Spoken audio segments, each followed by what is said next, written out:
बिस्मिल्लाहिर्रहमानिर्रहीम, अस्सलामुअलैकुम and a very good morning public में आपको खुश आमदीद कहेंगे। उम्मीद करते हैं आप बिल्कुल ठीक ठाक होंगे, आपकी सुबह अच्छी हुई होगी, आपकी नींद पूरी हो गई होगी और आप फ्रेश उठे होंगे। अगर तो आपको सियासत में दिलचस्पी है और सियासत के हवाले से आपको अवेयरनेस है तो बहुत सारी ऐसी चीज़ें हैं जो आज पॉलिटिकल पॉइंट ऑफ व्यू से बड़ी इंपॉर्टेंट भी हैं, इसमें डेवलपमेंट भी होने जा रही है। और आज पीटीआई के हवाले से बात करेंगे और बानी पीटीआई के हवाले से बात करेंगे। तो आपको पता है कि 190 मिलियन पाउंड केस में बानी पीटीआई को बड़ा रिलीफ मिला है और उसके बाद आज एक्सपेक्टेड ये है कि सुप्रीम कोर्ट के अंदर जो समाअत होगी उसमें बानी पीटीआई जो है इमरान खान साहब वो अपेयर होंगे। ये सुप्रीम कोर्ट में जी नैब तरामीम केस की समाअत है और 9 महीने बाद चांसेस ये हैं कि आज इमरान खान साहब पब्लिक के सामने अपेयर होंगे। 2 केस से पहले हमने देखा है कि उनको पब्लिक के सामने अपेयर होने का मौका नहीं मिला और आज जो केस की समाअत हो रही है ये पहली बार होगा जी कि चीफ जस्टिस काजी फाइज ईसा साहब की सरबराही में बेंच के सामने बानी पीटीआई पेश होंगे। और इसके साथ साथ गुज़िश्ता समाअत में चीफ जस्टिस ने बानी पीटीआई को ज़ाती हैसियत में पेश होने की इजाज़त दी है और हुकूमत को इंतजामात करने के हवाले से भी कहा है। पीटीआई की क़यादत इस पेशी को जो कह लें बहुत एक इवेंट के तौर पे देख रही है और उनके मुताबिक कल लतीफ़ खोसा साहब की भी एक स्टेटमेंट आई और उन्होंने कहा कि कल ऐवान के अंदर लोग थर थर कांपेंगे। तहरीक इंसाफ के लिए कितनी खुशाइन बात है और 190 मिलियन पाउंड केस की जो उसमें रिलीफ मिलना है बानी पीटीआई को और उसके साथ साथ आज जो सुप्रीम कोर्ट में नैब तरमीम केस की जो समाअत है इसमें इनकी अपीयरेंस कितनी इंपॉर्टेंस की हामिल है, इस हवाले से बात करेंगे। पहले ज़रा इस केस की और आज समाअत चूँकि 11:30 बजे होगी तो सुप्रीम कोर्ट में क्या इंतजाम है हुकूमत की जानिब से, क्योंकि कल जस्टिस काइस फाइज ईसा साहब ने इस हवाले से कहा है कि हुकूमत इंतजामात करे और इस पेशी को लेकर तमाम तर जो मामलात हैं उनको बेहतर करने की कोशिश भी करे। आमिर बलोच हमारे साथ मौजूद हैं, हमारे नुमाइंदा पब्लिक न्यूज़, और ये इस्लामाबाद जो सुप्रीम कोर्ट है उसके बाहर मौजूद हैं। इनसे हम ज़रा तफसीलात जान लेते हैं। अस्सलाम वालेकुम Aamir, thank you very much for joining us. ज़रा थोड़ा सा हमें इस केस के हवाले से बताएं और तैयारियों को लेके बताएं कि आज सुप्रीम कोर्ट के अंदर क्या तैयारियां हैं, क्योंकि 11:30 बजे ये केस की समाअत होगी जिसमें एक्सपेक्टेड यही है कि तहरीक इंसाफ के जो बानी हैं और बानी पीटीआई हैं वो इस वक्त आज की समाअत में वीडियो लिंक के ज़रिए जो है वो ज्वाइन करेंगे। जी देखिए, जो सुप्रीम कोर्ट ऑफ पाकिस्तान है उसमें आज नैब तरामीम कलअदम होने के जो फैसला था उसके खिलाफ जो वफाकी हुकूमत की जानिब से अपील दायर की गई थी उसके ऊपर आज समाअत होगी। जो समाअत है वो दिन 11:30 बजे होगी। जो सुप्रीम कोर्ट का लार्जर बेंच है, चीफ जस्टिस ऑफ पाकिस्तान काजी फाइज ईसा की सरबराही में जो लार्जर बेंच है वो केस की समाअत करेगा। जो सुप्रीम कोर्ट ऑफ पाकिस्तान है उन्होंने गुज़श्ता समाअत पर जो अटारनी जनरल ऑफ पाकिस्तान उनको हुक्म दिया था कि जो बानी पीटीआई हैं उनको वीडियो लिंक के ज़रिए अदालत में पेश किया जाए ताकि वो अपने दलाइल दे सकें, क्योंकि 5 अगस्त 2030 को जो बानी पीटीआई है उनको गिरफ़्तार किया गया था। उसके बाद अभी तक उनकी जो अपीयरेंस है वो बाहर किसी भी कोर्ट में नहीं आई, चाहे सैफर केस हो, इद्दत केस हो या जो है ना तोशा खाना केस हो या 9 मई के मुकदमात हों, वो अडियाला जेल में ही उनकी समाअतें होती रही हैं और सज़ाएँ भी उधर अडियाला जेल में ही हुई हैं। तो ये आज पहली बार होगा जो सुप्रीम कोर्ट ऑफ पाकिस्तान में बानी पीटीआई को वीडियो लिंक के ज़रिए पेश किया जाएगा और वो अपने दलाइल देंगे। और जो इंतज़ामात के हवाले से तो अभी तक ज़राए के मुताबिक यही बताया जा रहा है कि जो जेल में जो वीडियो लिंक के ज़रिए पेश करने के इंतज़ामात हैं वो मुकम्मल हो चुके हैं और आज 11:30 बजे बानी पीटीआई को सुप्रीम कोर्ट में वीडियो लिंक के ज़रिए पेश किया जाएगा और वो अपने दलाइल दे देंगे। जो गुज़श्ता समाअत थी उसके ऊपर जो बानी पीटीआई के वकील थे उन्होंने एक ख़त अदालत के सामने रखा था। उसमें कहा था कि जो ख़त था वो बानी पीटीआई की जानिब से लिखा गया था जिसमें बानी पीटीआई ने इस्तदा की थी कि मैं इस केस में फ़रीक हूँ तो मुझे मौका दिया जाए, मैं इस केस का हिस्सा बनना चाहता हूँ और प्रोसीडिंग में मौजूद होकर अपने दलाइल देना चाहता हूँ। जिसके ऊपर जो जस्टिस जो अत्तर मिनुल्लाह हैं वो केस का जो समाअत कर रहे हैं, बेंच का हिस्सा हैं, तो उन्होंने कहा था कि जो बानी पीटीआई हैं वो फ़रीक हैं तो हम किसी भी फ़रीक को जो केस का फ़रीक हो हम उनको अदालत आने से नहीं रोक सकते, तो बानी पीटीआई को भी नहीं रोकना चाहिए, उनको पेश करना चाहिए। और उन्होंने मज़ीद जो वफाकी हुकूमत के जो वकील हैं मखदूम अली ख़ान उनसे भी इस्तफ़सार किया कि जो वफाकी हुकूमत है वो इसमें उन्होंने वफाकी हुकूमत की जानिब से अपील दायर की गई है, लेकिन जो अपील है वो मुतासरा फ़रीक ही दायर कर सकता है। तो इस हवाले से अदालत को आगाह करें कि वफाकी हुकूमत मुतासरा फ़रीक कैसे है। और उन्होंने ये भी बताया कि जो कानून है और अदालत ने वाज़े तौर पर जो अपील है वो जो फ़रीक बनने का जो हुक्म है वो दिया गया था कि उनमें जो फ़रीक बन सकता है उसकी तशरीह वाज़े तौर पर अदालत ने कर दी है। लेकिन आप ये बताएं कि ये वफाकी हुकूमत कैसे फ़रीक बन सकती है, जिसके ऊपर जो वफाकी हुकूमत के वकील हैं मखदूम अली ख़ान, उन्होंने अदालत को बताया कि जो कलदम करार देने की, जो नैब तरामीम कलदम करार देने की जो दरख्वास्तें थी उसमें जो वफाकी हुकूमत है वो फ़रीक है। और उसके साथ साथ जो वफाकी हुकूमत के बारे में जो उन्होंने बताया कि जो वफाकी हुकूमत ने अपना कानून बनाया है तो अपने कानून के दिफा में आ सकती है। और उन्होंने ये भी अदालत को बताया कि जो बानी PTI है उनको कोई भी नुकसान इन तरामीम से नहीं पहुँचा। तो जिसके ऊपर जो चीफ़ जस्टिस ऑफ पाकिस्तान है काजी फ़ायद साहब, उन्होंने जो मखदूम अली ख़ान है वकील, उनसे कहा कि आप जो बुनियादी नुकात हैं वो तहरीरी तौर पर दे दें ताकि जो बानी PTI को ये नुकात पहुंचा दिए जाएं, क्योंकि वो इस वक्त अदालत में मौजूद नहीं हैं। वो इनको पढ़कर इनके मुताबिक दलाइल दें। और उस समाअत में ख़ास बात ये भी थी, जो अतर मिनुल्लाह साहब हैं, जो चीफ जस्टिस अतर मिनुल्लाह हैं, जो बेंच का हिस्सा हैं, उन्होंने कहा था कि जो उनके रिमार्क्स हैं कि जहाँ तक मुझे याद पड़ता है ये जो तरामीम है नैब की तरामीम, ये आप हमारे साथ ही मौजूद रहिएगा आमिर। हम ज़रा तहरीक इंसाफ का मौक़िफ़ भी इस हवाले से ले लेते हैं। हमारे साथ रहनुमा तहरीक इंसाफ अहमद अवैस साहब मौजूद हैं, माहिर कानून भी हैं, इनको हम खुश आमदीद कहते हैं। थैंक यू वेरी मच, बहुत शुक्रिया सर। आज बड़ा इंपॉर्टेंट दिन है ऑब्वियसली। 9 माह के बाद बानी PTI इमरान खान साहब आज अदालत में पेश होंगे, वीडियो लिंक के जरिए होंगे। नैब तरामीम जो कलदम करार देने के हवाले से केस है, इसकी समाअत होगी। और PTI जाहिर है आप लोगों के लिए एक बड़ा इंपॉर्टेंट डेवलपमेंट है। किन नकात के ऊपर आपको लगता है कि सबसे पहले तो मैं ये सवाल करूँगी कि क्या आज जो हुकूमत को हिदायत की गई है इंतजामात को लेकर और पेशी के हवाले से, क्या आज इमरान खान साहब पेश होंगे? इमरान खान साहब जो हैं वहाँ पे मेरे ख्याल फिजिकली तो कोर्ट में शायद उनको पेश नहीं किया जाएगा, लेकिन वीडियो लिंक के ऊपर उनका अरेंजमेंट प्रॉबेबली कोई स्पेशल अरेंजमेंट जो है वीडियो लिंक से होगा वहाँ पे कोर्ट रूम के अंदर, और वो एड्रेस करेंगे और उससे जज साहबान जो भी सवाल करेंगे उनका जवाब भी देंगे वो। ठीक है। अच्छा, जो कल जो फैसला आया है 190 मिलियन पाउंड केस का, इसमें भी एक तरह से कहा जा रहा है कि बड़ा रिलीफ है, और साथ ही आज वीडियो लिंक के जरिए सुप्रीम कोर्ट में इनकी पेशी, दोनों चीज़ें तहरीक इंसाफ या इमरान खान साहब के लिए एक रिलीफ की फ़िज़ा तो पैदा कर रही हैं। आप क्या समझते हैं इस हवाले से? देखिए, जो ये है 190 मिलियन पाउंड का जो केस है, इसके अंदर बेल की एक जो जब बेल ग्रांट की जाती है या बेल रिफ्यूज की जाती है तो अंडरलाइन जो एक असूल जो है जज इसको कंसीडर करते हैं, वो देखते हैं कि प्राइमा फेशी केस के अंदर केस की नौइयत क्या है। अगर ये नॉन बेलेबल ऑफेंस में सूरत हाल ऐसी है कि ज़्यादा चांसेस हैं कि ये चार्जेस जो हैं ये इतने सॉलिड नहीं हैं और उसके एक्विटल होने का ज़्यादा चांस है, तो बेल ग्रांट कर देते हैं। जहाँ पे वो देखते हैं कि बड़ा फुल प्रूफ केस है और यहाँ पे कोई चांस नहीं है, एविडेंस सफिशिएंट है, और जो प्राइमा फेशी रिकॉर्ड के ऊपर डॉक्यूमेंट आए हैं उसके मुताबिक वो केस जो है वो करप्शन का या इस अंदाज का बनता है कि जहाँ पे in term of section 9 of the NAB ordinance, तो उस सूरत में वो फिर बेल ग्रांट नहीं की जाती। तो बेल का ग्रांट कर देना इस बात है बेस्ड ऑन। सर आपकी आवाज़ चली गई है, प्लीज़ दोबारा से कंटिन्यू कीजिएगा। मैं यस कर रहा हूँ। मैं एक सेकंड, मैं आपको ये बता रहा हूँ कि यहाँ पे सूरत हाल ये है कि जब आप बेल के लिए जाते हैं किसी केस में और केस में जो चार्ज लगे हुए हैं वो नॉन बेलेबल, उसकी कैटेगरी जो है वो नॉन बेलेबल भी है, और इसकी अगर पनिशमेंट हो तो वो 10 ईयर और उससे ज़्यादा की भी हो सकती है। तो ऐसी सूरत में ऑर्डिनरीली बेल ग्रांट नहीं की जाती।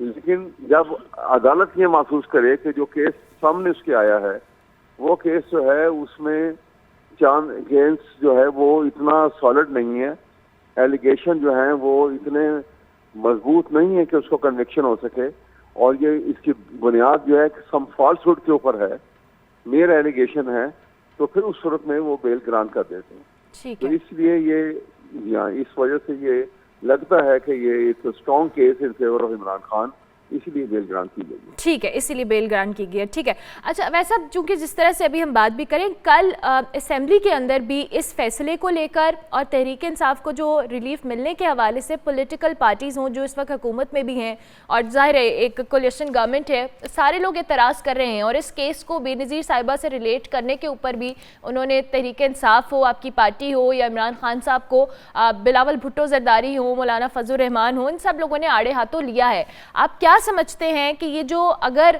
इस केस के अंदर आज जो समाअत होने जा रही है, कोई भी रिलीफ मिलता है तो इसमें जो पॉलिटिकल जो आपको एक ऑपोजिशन का फेस करना पड़ेगा या आपको जो एहतजाज पॉलिटिकल फेस करेंगे, उसमें आप क्या रद्द-ए-अमल देंगे as a Tehreek Insaf representative? देखिए, सवाल ये है कि हमारी तो अप्रोच बड़ी पॉजिटिव है, ठीक है, क्योंकि हमारी अप्रोच जो है पाकिस्तानी कौम के साथ चलती है। हम ये इस ऑपोजिशन के रद्द-ए-अमल के ऊपर कोई अहमियत नहीं देते। हमारा मौक़िफ़ बिल्कुल वाज़ेह है, क्लियर है। हम तो आइन के लिए और कानून की बालादस्ती के निज़ाम के ऊपर खड़े हैं और समझते हैं। आई थिंक राबता जो मुनक़ता हो गया है। अच्छा जी, हमारे साथ तहरीक इंसाफ के रहनुमा और माहिर कानून अहमद अवैस साहब मौजूद थे और उनके मुताबिक जो अभी पॉलिटिकल पॉइंट ऑफ व्यू उनका ये था कि इसमें उनका मौक़िफ़ बड़ा क्लियर है, वो आवाम के लिए हैं और अगर जो भी उनको जो कि एहतजाज या जो भी हुकूमत उनको आड़े हाथों ले रही है, इसको वो बिल्कुल सीरियसली नहीं लेते। आरिफ चौधरी साहब हमारे साथ मौजूद हैं, माहिर कानून हैं, उनसे हम बात कर लेते हैं। Thank you very much Arif साहब, बहुत शुक्रिया आपने हमें ज्वाइन किया। सबसे पहले तो आज के इस केस की और जो कल हमने 190 मिलियन पाउंड केस के हवाले से देखा है कि इमरान खान साहब को जो रिलीफ मिला है और आज के जो केस की इंपॉर्टेंस है जिसमें नैब तरामीम का केस हो, आप इसकी जो कानूनी तौर पर हमें थोड़ी सी गाइडेंस दें कि आज अगर ये पेशी होती है, इसमें कुछ जो दलाइल पेश किए जाते हैं इमरान खान साहब की जानिब से, चूँकि सुप्रीम कोर्ट ने उनको वहाँ पर पेश होने का फर्दर रिलीफ आपको लगता है कि मिलेगा? बहुत शुक्रिया। देखिए, मैं समझता हूँ कि सबसे पहले तो ये बहुत बड़ा रिलीफ है कि पहली दफ़ा ऐसा हो रहा है कि इमरान खान को ये मौका मिल रहा है कि वो अपना नुक्ता नज़र इस लेवल पे ख़ास तौर पे सुप्रीम कोर्ट के सामने पेश करें, जबकि इससे पहले तमाम मीडिया जो है उस पर इमरान खान ब्लैक आउट थे, उनका नाम नहीं लिया जा सकता था, बल्कि कभी उसे बानी चेयरमैन, कभी कुछ और, कभी कुछ जी। तो इस तरह के नामों से इस्तेमाल करके उनका जिक्र होता था। लेकिन आज ये सबसे बड़ी खबर है और सबसे बड़ा रिलीफ है कि सुप्रीम कोर्ट को मैं समझता हूँ उन जजेस को, जजेस में से था हमें नहीं कभी करना चाहिए। मैं समझता हूँ कि supreme court overall supreme court राजी अकीदत हमें करना चाहिए। कम अज कम पहला कदम तो अच्छा उठाया गया है कि इतने अहम मौजू पे मौका मिल रहा है कि वो अपनी बात कर सके। और इस तरह अब इस वक्त अवाम के अंदर भी ओवरऑल इतनी ज़्यादा यानी बेचैनी और इतना इसराब है उनको सुनने के लिए कि मैं समझता हूँ कि लोग बड़ी इसका एहतमाम कर रहे हैं कि की आवाज़ वो सुन सके। तो ये बहुत बड़ा रिलीफ है। पहली दफ़ा मैं समझता हूँ कि फ्रीडम ऑफ एक्सप्रेशन का तकाजा भी ये है और पाकिस्तान की बका का तकाजा भी ये है कि हमें छोटी छोटी चीज़ों से गुजर कर बड़ी कॉज जो सामने रखना चाहिए। और ये वक्त आ गया है कि इमरान को रिहा भी किया जाए, केसेस को मेरिट पे सुना जाए और जो है वो भी खत्म किया जाए और पाकिस्तान का जो इमेज है वो पूरी दुनिया में अब बेहतर आना चाहिए। देखिए, हमारे साथ IMF की शिकायत थी और उससे पहले FATF में हमारा नाम ग्रे लिस्ट में था। इससे निकाल के बहुत ज्यादा कदम उठाए इमरान खान और उसकी पार्टी ने और उसका नतीजा ये निकला पाकिस्तान ग्रे लिस्ट में। अभी भी हमें वो खतरात अपने साथ पे मुडला रहे हैं। तो आप सामने अच्छा आरिफ चौधरी साहब, चूंकि कल chief justice of Pakistan justice Qazi Faez Isa साहब ने बड़ी क्लियर इंस्ट्रक्शंस दी हैं हुकूमत को कि वीडियो लिंक के ज़रिए जो पेशी होने वाली है हुकूमत इसके प्रॉपर इंतजामात करें और कोई भी इसमें जो कह लें कोई भी ऐसी डिले नहीं होना चाहिए, सारे इंतजामात मुकम्मल होने चाहिए। अब ये हुकूमत की ऊपर ज़ाहिर जिम्मेदारी है कि ये तमाम इंतजामात को यकीनी बनाए। आपको लगता है कि आज ये इंतजामात इस तरह के होंगे कि इमरान खान साहब की जो वीडियो लिंक के ज़रिए पेशी है उसको यकीनी बनाया जाएगा? देखिए, कोशिश तो वो हुकूमत की होगी, जो उनका ट्रैक रिकॉर्ड अब तक ये है कि उन्होंने अदालतों के फैसलों को इतनी कभी अहमियत नहीं दी और वो इस मामले में अपनी मर्जी करते हैं और जितने भी फैसले हुए आपने देखा उसमें अमल दरामद नहीं हुआ। लेकिन इस सब कुछ के बावजूद ये तो सूरत हाल है कि अगर आज अमल वो नहीं करते, इसमें पब्लिक भी पूरी देख रही है और खुद सुप्रीम कोर्ट भी देख रही है और मैं समझता हूँ कि फिर सुप्रीम कोर्ट जो है वो फर्दर ऑन टेस्ट होगी, ऑन ट्रायल होगी कि ऐसी सूरत हाल में जब वाज़ेह हुक्म जो है सुप्रीम कोर्ट का वो नहीं माना जाता और मीडिया के ऊपर हर जगह ये चीज मौजूद है, सब दुनिया को पता है कि ये हुक्म आया है और अमल दरामद करना है।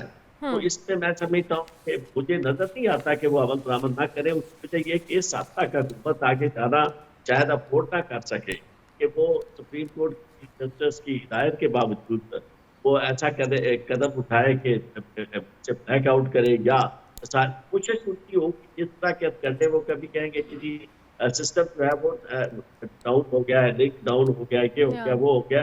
लेकिन मेरा ख्याल है कि बहुत मुश्किल होगा ऐसी सूरत हाल में उनका जो भी कदम इस तरह का होगा वो काउंटर प्रोडक्टिव होगा, उनके लिए फायदामंद नहीं होगा। ठीक है, अच्छा दूसरी जानिब जो तहरीक इंसाफ है, इनके रहनुमा अब्दुल लतीफ़ खोसा साहब की भी स्टेटमेंट देख रही हो, दीगर रहनुमाओं ने भी यही कहा है कि जी ये बड़ा इवेंट है और कल ऐवान के अंदर जो है लोगों की टांगे जो हैं वो थर थर कांपेंगी। तो ये जो तहरीक इंसाफ के लिए ज़ाहिर है उनकी जो पूरी पार्टी है, उनके जो रहनुमा है, उनके लिए एक बड़ी जो कह लें 9 माह के बाद उनका इस तरह से वीडियो लिंक के ज़रिए पेश आना, पब्लिक के सामने अपेयर होना, इटसेल्फ वो उसको एक बहुत बड़ी अचीवमेंट देख रहे हैं। क्या ये वाकई एक बहुत बड़ी अचीवमेंट है तहरीक इंसाफ की?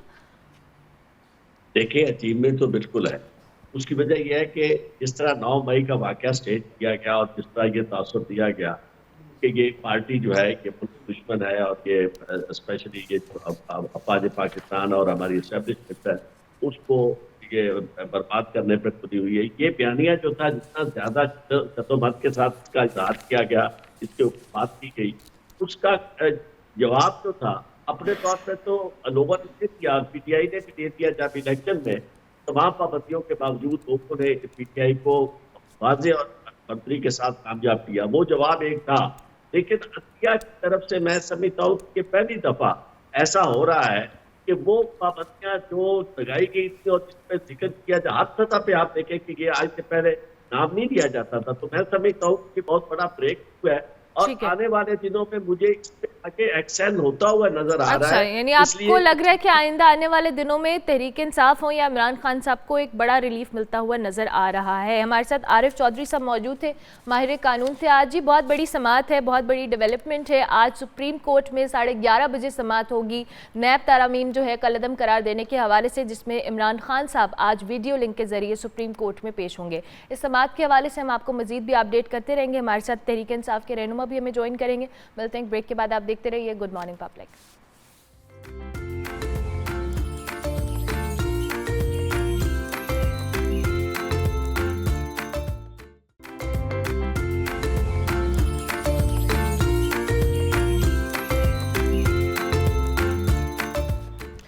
Welcome back to good morning public. Supreme court में आज हम समाअत के हवाले से बात कर रहे हैं। आज 11:30 बजे जो सुप्रीम कोर्ट का 5 रुकनी लार्जर बेंच है, चीफ जस्टिस ऑफ पाकिस्तान की जो क़यादत के अंदर, ये सरबराही के अंदर ये समाअत करेगा इस केस की। और इस केस में जो सबसे इम्पॉर्टेंट चीज़ ये है कि 9 माह के बाद बानी तहरीक इंसाफ इमरान खान साहब आज वीडियो लिंक के ज़रिए सुप्रीम कोर्ट की समाअत के अंदर अपेयर होंगे। क्या वो अपेयर होंगे? जो हुकूमत को हिदायत की गई है इंतज़ामात को लेके, क्या वो इंतज़ामात मुकम्मल कर लिए गए हैं? और तहरीक इंसाफ इस सारी डेवलपमेंट को किस तरह से देख रही है? और साथ साथ 190 मिलियन पाउंड केस की भी हम बात कर रहे थे कि उसमें इमरान खान साहब को रिलीफ मिलना इल्सेफ तहरीक इंसाफ के लिए एक बहुत बड़ी अचीवमेंट है। इसलिए सारी सूरत हाल पे जो पार्टी का मौक़िफ़ है, तहरीक इंसाफ का मौक़िफ़ है, वो लेने के लिए हमारे साथ मौजूद हैं मुसर्रत जमशेद चीमा साहिबा। थैंक यू वेरी मच, बहुत शुक्रिया कि आपने early in the morning join किया। कैसे हैं आप? ठीक ठाक हैं मुसर्रत साहिबा? अल्हम्दुलिल्लाह। Urmila, thank you so much आपकी पूरी टीम के लिए भी, और आपको भी best of luck. Thank you very much, बहुत शुक्रिया मुसर्रत साहिबा। तहरीक इंसाफ 2 के आज के इस समाअत को एक बड़े इवेंट के तौर पे भी देख रही है, और हमने देखा है और कल भी हम जब मुख्तलिफ स्टेटमेंट्स को भी देख रहे थे कि 2 की एक बहुत बड़ी डेवलपमेंट है, चाहे 190 मिलियन पाउंड केस और आज वीडियो लिंक के ज़रिए इमरान खान साहब का पेश होना हो। देखें बिल्कुल, सबसे पहले जो मैं ये कहना चाहती हूँ कि हम अल्लाह ताला के शुक्रगुजार हैं और आला अदलिया के भी, कि जिस तरह से झूठे बेबुनियाद बेसलेस केसेस बनाए गए और ये हंड्रेड्स ऑफ केसेस बनाए गए, तो जितनी भी हमारे साथ नाइंसाफ़ी होती रही, अनफॉर्चुनेटली कुछ जजेस ने जो फैसले दिए, जिसको पूरी जो आपकी जुडिशरी थी, आपके वकला थे, सबको पता था, और पब्लिक ने और मीडिया ने, सोशल मीडिया ने उसको बुरे तरीके से रिजेक्ट किया, बिकॉज उसमें जो बेसिक जो इंसाफ के तकाजे थे वो भी पूरे नहीं किए गए। तो ये एक तरह से कामयाबी मैं इसलिए समझती हूँ। और दूसरी जो सबसे इम्पोर्टेंट चीज़ है कि जितने भी बाकी भी पॉलिटिकल लीडर्स हैं, खान साहब की तरह, क्या उनमें इतनी करेज और विल है कि वो अपने ऊपर बनाए गए केसेस को इस तरह से उनका सामना करें? किसी ने भी सामना नहीं किया। सिर्फ एनआरओ के ही ये लोग मतलाशी रहे और एनआरओ इन्हें मिले और एनआरओ लेके ये रफू चक्कर हुए। कईयों ने फ्लाइट्स पकड़ी, कईयों ने जद्दा पहुंचे, और एक दफा नहीं, बारहा, हर दफा जब भी ये पावर में होते हैं तो इस मुल्क में रहते हैं, अदरवाइज एनआरओ लेके ये अपने हकीकी वतन में चले जाते हैं, जहां पे इन्होंने इस मुल्क के पैसे को लूट के अपनी जायदादें बनाई हुई हैं। खान साहब वो वाहिद लीडर हैं, तारीख गवाह रहेगी, कि जिन्होंने अपने ऊपर केसेस के लिए कभी किसी से रिलीफ नहीं मांगा। उन्होंने कहा कि मेरा जितने भी मेरे ऊपर केसेस हैं उनको मैं उनका सामना करने के लिए तैयार हूं, मैं सामना कर भी रहा हूं, लेकिन जो एक आयन और कानून के जो तकाजे हैं, जो इंसाफ के तकाजे हैं, जो किसी आम शहरी को भी मुयसर होने चाहिए, तो वो उनको भी मुयसर होने चाहिए। तो मैं अपने केसेस का सामना करूंगा। उसकी एक वजह है, बुनियादी वजह, और भला कि उन्होंने कोई ना करप्शन की, कोई उन्होंने इस साइफर में जिस तरह से गद्दारी जैसी सीरियस उनके ऊपर एलिगेशंस लगाई गई, 9 मई के अंदर जिस तरह से उनके ऊपर जो इल्जामात लगाए गए, तो 9 मई के अंदर एक बंदा जो खुद गिरफ्तार हो, जो खुद अरेस्टेड हो, और इनके पास अगर कोई सबूत है तो इनको सामने लाने चाहिए। अभी तो 1 साल से भी ऊपर, अब दूसरा साल शुरू हो गया है। ठीक है, क्या? अच्छा मुसर्रत साहिबा, मेरा एक सवाल ले लें, मजम्मत की। जी, मेरा एक सवाल ले लें। मैं सिर्फ ये कहना चाहती हूँ कि खान साहब ने भी मजम्मत की, हमने भी की, लेकिन हमने ये कहा कि जो बेगुनाह लोग हैं, जैसे 95% लोग ऐसे हैं जिनका इससे कोई लेना देना नहीं है, इंक्लूडिंग खान साहब, कुछ लोग जिनसे ये गलती हुई, उनको आयन और कानून के मुताबिक सजाएं होनी चाहिए। ठीक है, अच्छा मुसर्रत साहिबा, ये जो अब हम जिस डेवलपमेंट को आप अपने लीडर के लिए या अपनी पार्टी के लिए बड़ा खुशाइंद और तारीफ के तौर पे या एक पॉजिटिव वे में ले रही हैं, दूसरी जानिब बिलावल भुट्टो जरदारी ने कल पार्लियामेंट के अंदर इस पर बड़ी खुलकर तनकीद की है। उन्होंने आड़े हाथों लिया, उन्होंने कहा है कि ये आप लोगों की डुअल पॉलिसीज़ हैं, आप लोग कहते कुछ हैं करते कुछ हैं, और जाहिर है कि जो इस वक्त हुकूमत के अंदर जमात है, और बिलावल भुट्टो साहब की भी मैं बात कर रही हूँ स्पेसिफिकली, क्योंकि कल उन्होंने बड़ा खुलकर बोला है, तो आप उनकी जो स्टेटमेंट्स हैं और इस केस को बेनज़ीर साहिबा के केस से मिलाने के ऊपर भी उन्होंने सख्त एहतजाज रिकॉर्ड कराया है, क्या कहेंगे इस हवाले से? देखिए, मैंने ना बिलावल की एक लफ्ज़ सुना है, और जैसे जैसे मैं सुन रही थी उर्मिला, मुझे इंतहाई दुख और अफसोस हो रहा था कि, और दूसरी बात एक रियलिटी चेक भी हम सब के लिए, कि बिलावल कभी भी खुद से तो कोई बात करता नहीं है। उसकी जितनी भी प्रेस कॉन्फ्रेंसेस हो, स्पीचेस हो, उसको कोई ना कोई अंकल लिख के देता है, और ये सबसे जो बड़े अंकल्स हैं इस मुल्क के, उन्होंने मेरा ख्याल है कि बिलावल साहब को कहा है कि भाई जाओ, अब it's your turn and it's your duty, कि जो प्रेस कॉन्फ्रेंसेस हुई हैं उनसे तो बात नहीं बन पड़ी, तो अब चलो, अब बेटा आपकी बारी है।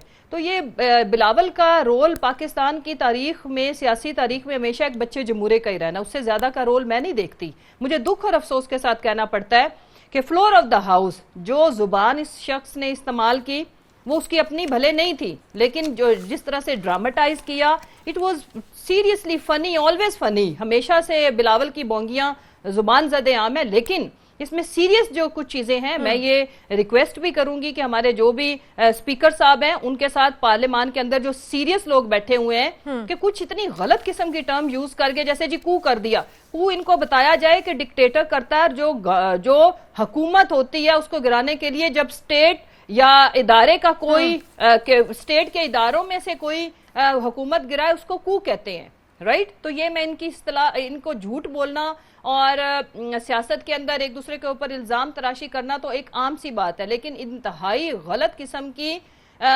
अच्छा मुसर्रत terms साहिबा, use करना अगर और ये एक तो उन्होंने factual एहतजाज की और इनकरेक्ट थी उनकी सारी जी। स्पीच। अच्छा, अगर तो ये एहतजाज वो कर रहे हैं, अभी तो ये 190 मिलियन पाउंड केस में हम जिसको रिलीफ आप भी कह रही हैं और आप अपनी पार्टी के लिए भी कह रही हैं, जाहिर है इस पे बहुत सारे तज्जियाकार भी कह रहे हैं कि रिलीफ है बहरहाल जो भी है 190 मिलियन पाउंड केस के हवाले से। अगर फ्यूचर के अंदर तहरीक इंसाफ को या इमरान खान साहब को मजीद को रिलीफ मिलता है तो ये जो खुलकर तनकीद भी कर रहे हैं, आप लोगों पर एतराज़ात भी उठा रहे हैं, चाहे वह बिलावल भुट्टो जरदारी हो, मुस्लिम लीग नून के रहनुमा हो या दीगर लोग हों, सो फिर आप लोग एज अ पार्टी इसको किस तरह से हैंडल करेंगे? कि जाहिर है फिर आप पे भी वही इल्ज़ामात लगेंगे जो शायद माजी में हर पार्टी एक दूसरे पे लगाती आ रही है।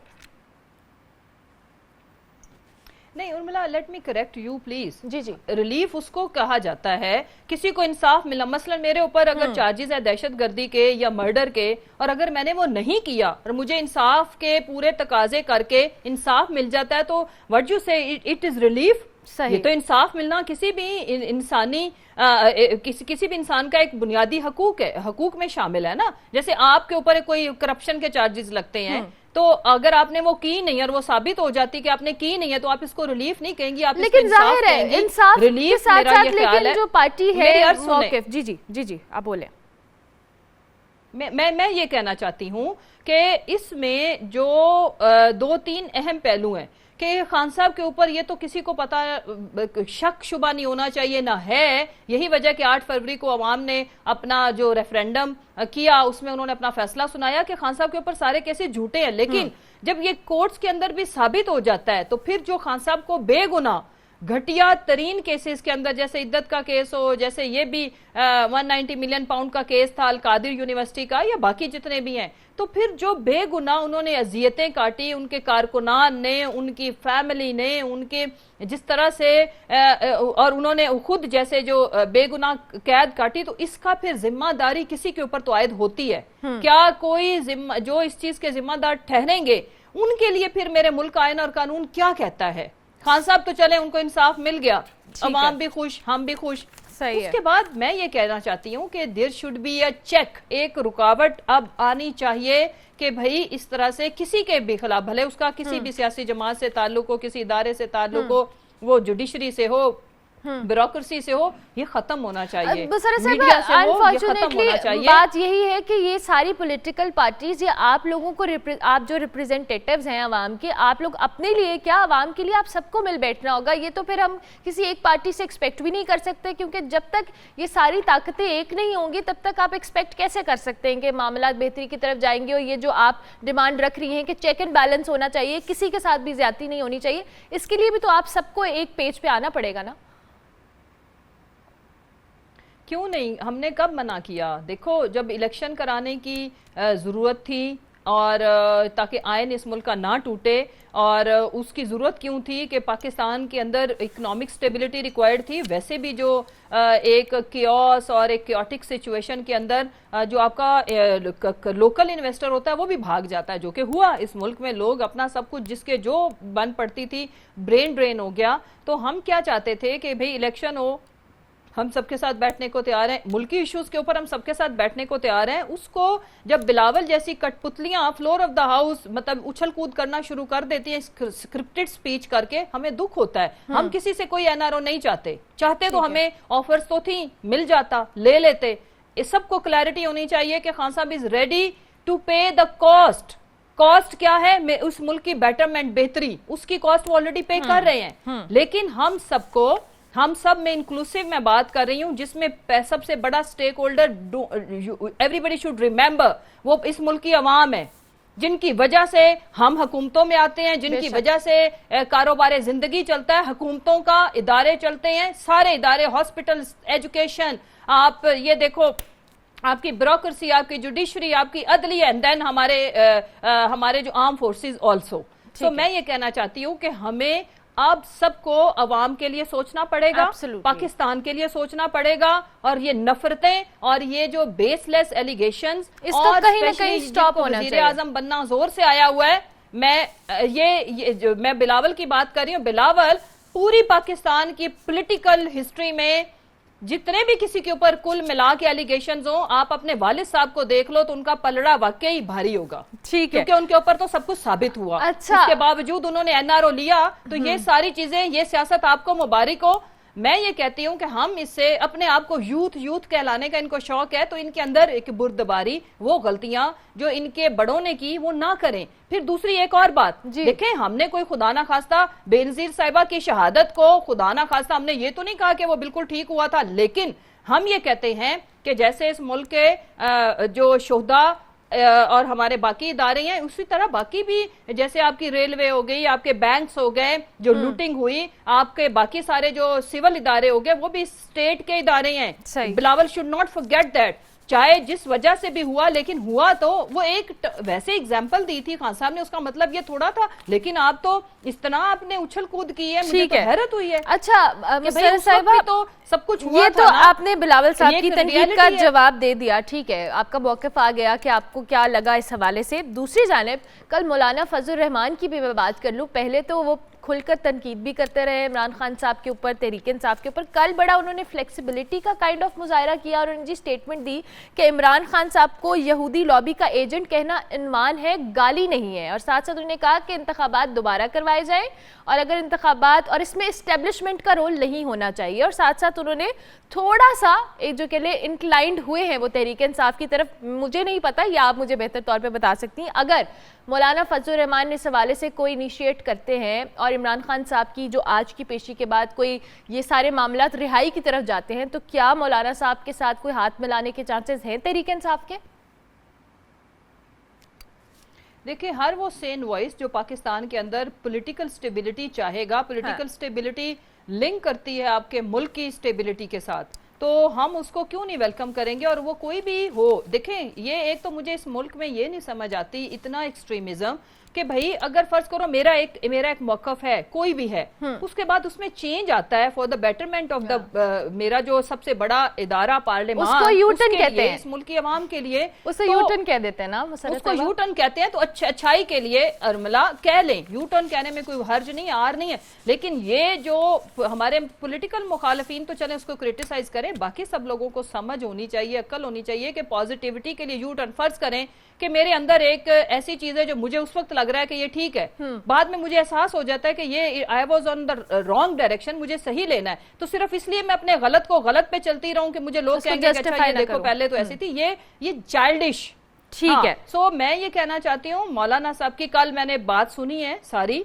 मौलाना साहब बड़ी ही बैलेंस्ड बात कर रहे हैं इस वक्त, ठीक है, देखो ठीक है। वो क्या कह रहे हैं, वो ये कह रहे हैं कि इस ये इलेक्शन है जिसमें लास्ट मिनट में चाहूंगी क्विकली रैप अप करने आप अपनी की पैदावार है। हाँ जी, हाँ जी, लास्ट मिनट आप प्लीज रैप अप कर लें अपनी बात। ये फॉर्म 47 की पैदावार हुकूमत है और इस हुकूमत को कोई अवामी जो एक मैंडेट है वो हासिल नहीं है और ये कुछ भी नहीं कर सके, कुछ भी नहीं कर सके सिवाय गंदम का बहरान दे दिया, किसान उजड़ गए, इस मुल्क में इंडस्ट्री उजड़ गई, सब तबाह बर्बाद हो गया, सिवाय इनकी टिकटॉक की गवर्नमेंट्स हैं और ये शोबदाबाजी ड्रामेबाजियों के अलावा इन्होंने इस मुल्क को कुछ नहीं दिया। ठीक हो गया, तो अभी इस थैंक यू वेरी मच, बहुत शुक्रिया मुसर्रत साहिबा, वक्त की किल्लत थी, आपको मैंने इंटरप्ट किया। मुसर्रत जमशेद चीमा साहिबा रहनुमा तहरीक इंसाफ इस वक्त अपना मौक़िफ़ दे रही थी, हम ब्रेक लेते हैं, ब्रेक के बाद वापस आते हैं, आप देखते रहिए गुड मॉर्निंग पब्लिक।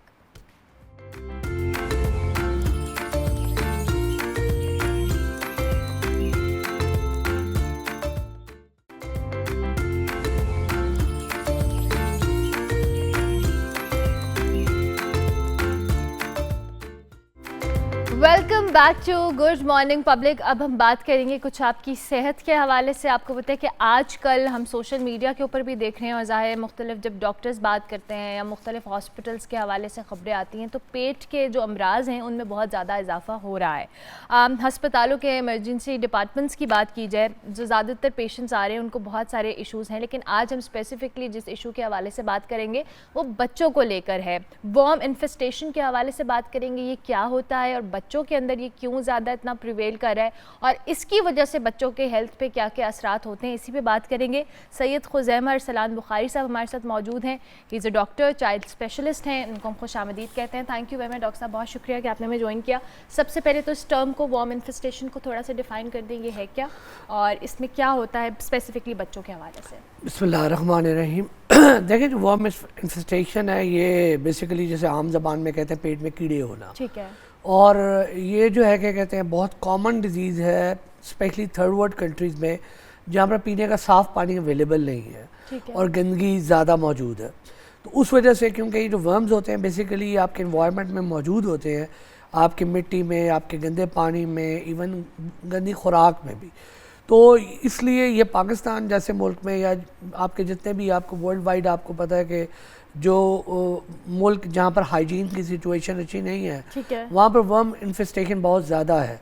और इसकी मुख्तलिफ टाइप्स हैं, मुख्तलिफ वर्म्स हैं, मतलब वो मेडिकल नेम्स हैं उनके, उसमें मेरा ख्याल है कि लोगों का तो बहुत ज़्यादा इंटरेस्ट नहीं है। लेकिन अक्सर जो पेट के कीड़े हैं वो जो उनका एंड रिज़ल्ट है या जो वो करते हैं वो ऑलमोस्ट सेम है। ठीक है। और वो यही है कि जब वो पेट में चले जाते हैं तो वहाँ से जो भी बच्चे के न्यूट्रिएंट्स होते हैं वो भी चूस लेते हैं, उसके अंदर उसका जो खून की जो इम्पॉर्टेंट चीज़ें वो भी चूस लेते हैं, और फिर ग्रेजुअली बीमारी बढ़ती है। ठीक है। और कई दफ़ा तो इस लेवल की पाकिस्तान में भी रिपोर्ट हुई है कि वर्म्स इतने ज़्यादा होते हैं कि वो आपके इंटेस्टाइन यानी आपकी आंतों को ब्लॉक तक कर देते हैं और बाद सर्जरी पे चली जाती है। अच्छा, ये इतना सिवियर हो जाता है। चलो सब, जैसे आपने खुद कहा कि बहुत सारे फैक्टर्स हैं जिसमें हाइजीन है, दीगर मसाइल हैं, और पाकिस्तान के अंदर भी चूँकि हम देखते हैं कि बच्चों को इस हवाले से बड़ा जो कह रहे हैं रोक टोक या उस तरह की ज़ाहिर फैसिलिटेशन नहीं है। ज़ाहिर गंदा पानी अगर बहुत सारे इलाकों में बच्चे पीते हैं, लेकिन पाकिस्तान के अंदर मैल न्यूट्रिशन की जहाँ हम बात करें, चूँकि आपने कहा कि ये सारी चीज़ें उसकी तरफ लीड करती हैं, ऑलरेडी बहुत ज़्यादा है बच्चों में,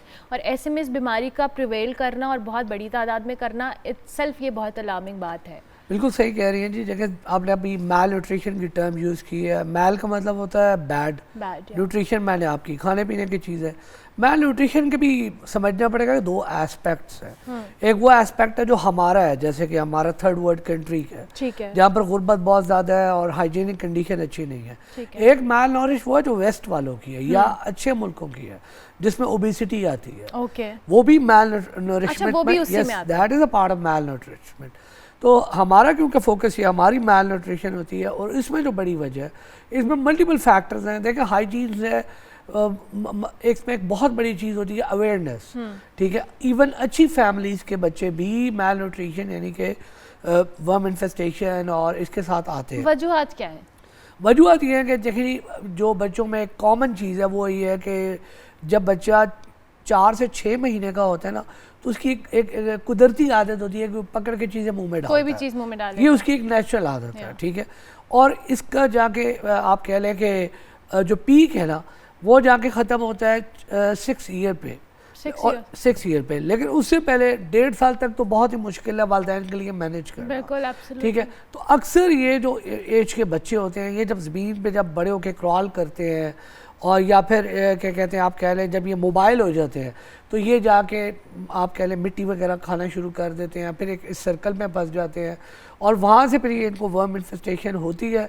और फिर आगे जब ये काम बढ़ता है तो फिर जब ये अक्सर बच्चे लाए जाते हैं तो ये अक्सर मतलब कॉम्प्लिकेशन से, जैसे खून की कमी, बार बार पेट में दर्द होना, खुराक का सही ना लेना, या खुराक का सही लेने के बावजूद भी बच्चे का उसका नशो नुमा ना पाना, ये सारी वो चीज़ें जिसके साथ ये बच्चे प्रेजेंट होते हैं। और एक मैंने आपको जो वर्स कंडीशन बताई है कि वो इस कदर ज़्यादा होता है कि वो ऑब्स्ट्रक्ट कर रहे हैं। अच्छा डॉक्टर साहब, मैंने आपने इनसे सेज की बात की, इसमें बच्चे जब चल रहे होते हैं या क्रॉलिंग कर रहे होते हैं तो उनकी बहुत सारी आदत होती है कोई भी चीज़। कुछ बच्चे मिट्टी बहुत ज़्यादा खाते हैं और वो उनके माएँ उनको बचाती फिर रही होती हैं, और उसके बाद ये बाद में कहा जाता है कि जिसके पेट में कीड़े हो गए। तो क्या ये भी एक फैक्टर है? देखिए, बिल्कुल, मिट्टी का खाना बेसिकली एक सर्कल है। आप कह रहे हैं कि मिट्टी, जो बच्चे विटामिन, जो बच्चे जिनमें क्या कहते हैं हीमोग्लोबिन कम होता है, ठीक है, उनके अंदर ये अर्ज ज़्यादा होती है कि वो इन एनिमेट चीज़ों को ज़्यादा खाएंगे, जिसको हम अपनी मेडिकल टर्म में कहते हैं पाइका। मतलब वो ना सिर्फ मिट्टी होती है बल्कि प्लास्टिक की चीजें हो गई, कागज की चीजें हो गई, कोई भी चीज जो हाथ में आए वो खा लेते हैं, जो भी इनएनिमेट चीजें। और ऐसे बच्चों में हीमोग्लोबिन की कमी होती है, अक्सर हीमोग्लोबिन की कमी। और हीमोग्लोबिन की कमी क्यों होती है? वो इसलिए होती है कि इनको जो कॉम्प्लीमेंट्री फीड है, जो कि असूलन 4 से 6 महीने पे स्टार्ट होनी चाहिए और 6 महीने के बाद मैंडेटरी है, लेकिन वो नहीं दी जाती। इसमें टोटल आप कह लें कि वालदा की या पेरेंट्स की जो है ना, मतलब उनकी चीज़ रियलाइजेशन ही नहीं होती, अवेयरनेस के हवाले बिल्कुल। और वो उसको डिले कर देते हैं, या वो माएँ इतनी बिजी होती हैं अपने काम में कि वो नहीं दे पाती हैं। उनके लिए ज़्यादा इजी वे होता है कि बच्चे को दूध ही पिलाएं। तीसरी चीज़ ये होती है, यानी आप कह रहे हैं कि सॉलिड खुराक देनी चाहिए। बिल्कुल, आपकी जो कॉम्प्लीमेंट्री फीड जो है वो 4 से 6 महीने पे स्टार्ट होती है। ठीक है। देखिए ना, 4 महीने तक तो माँ का दूध और vitamin D more than sufficient ठीक है। उसके बाद बॉडी की रिक्वायरमेंट बढ़ती और है। आपने बच्चे को शिफ्ट करना है एग्जैक्टली कॉम्प्लीमेंट्री फूड की तरफ। वो 4 से 6 महीने में वो माँ एक ग्राउंड बनाती है, उसके बाद वो ज़रूरी है। ठीक है। यानी 6 महीने का बच्चा एटलीस्ट 4 से 6 मील्स लेना उसके लिए ज़रूरी है। उसमें डिफरेंट चीज़ें वो माँ इंट्रोड्यूस करती है, उसमें उसको आयरन और ये चीज़ें न्यूट्रिएंट्स मिल रहे होते हैं। अब वो भी बैलेंस होना ज़रूरी है, ये नहीं कि एक ही चीज़ पे जोर लगा हुआ है। तो फिर एंड ऑफ द डे में ये होता है कि जो बच्चे प्रॉपर कॉम्प्लीमेंट्री फीड पे नहीं होते हैं उनमें ये प्रॉब्लम ये आती है कि वो आयरन डेफिशिएंट हो जाते हैं।